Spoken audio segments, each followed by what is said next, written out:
আজকের এই ভ্রমণটি ছিল আমার শৈশব ও কিশোরকালের সেরা ভ্রমণ।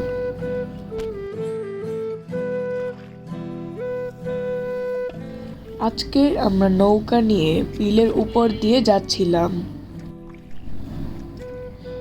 এটি হচ্ছে আমাদের বেলাই বিল।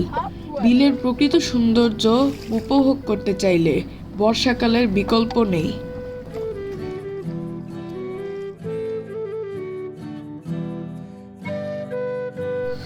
এই বিলটি ৮ বর্গ মাইল জায়গা জুড়ে বিস্তৃত।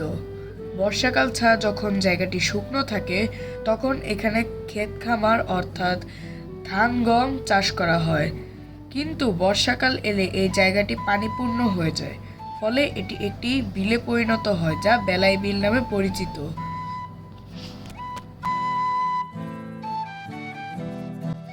এখানে আমরা নীল শাপলা, লাল শাপলা ও সাদা শাপলা এবং নানা রকমের মাছ দেখতে পাই, যা বিলের সৌন্দর্য বৃদ্ধি করে।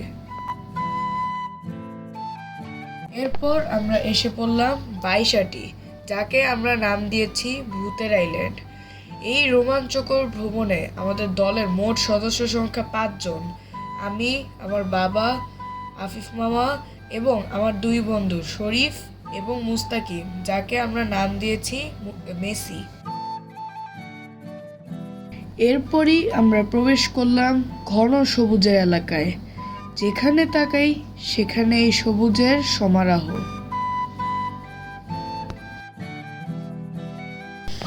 এখানে এসে সৌন্দর্যের কোনো কমতি দেখা গেল না। এ যেন এক সৌন্দর্যের লীলাভূমি। এরই মধ্যে আমার জাম খেতে ইচ্ছে হলো, তাই আমি জাম গাছে ওঠার চেষ্টা করলাম। বর্ষাকালের জন্য পিঁপড়ারা দলবদ্ধ হয়ে খাদ্য সংগ্রহ করছে, কারণ বর্ষাকালে পানির কারণে তারা বাসস্থান থেকে বের হতে পারে না। রাতে আমরা এসে পড়লাম ট্রলার ভ্রমণে। এই রেস্তোরাঁটি হলো সেই গ্রামের সবচেয়ে বিখ্যাত রেস্তোরাঁ। রাতের বেলা ট্রলারে বসে দূর থেকে রেস্তোরাঁটিকে আরো মনোরম লাগছিল। এরই মধ্যে আবার বাংলাদেশ বনাম সিঙ্গাপুর ফুটবল খেলা চলছিল।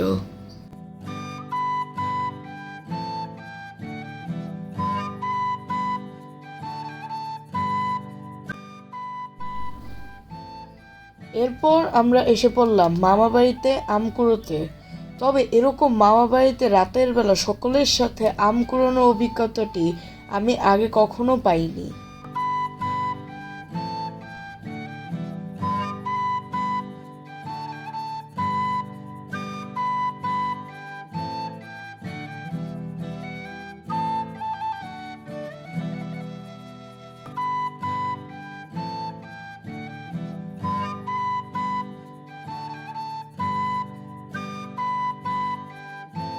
আকাশ বড্ড মেঘলা, হয়তো আর কিছুক্ষণের মধ্যে বৃষ্টি পড়বে।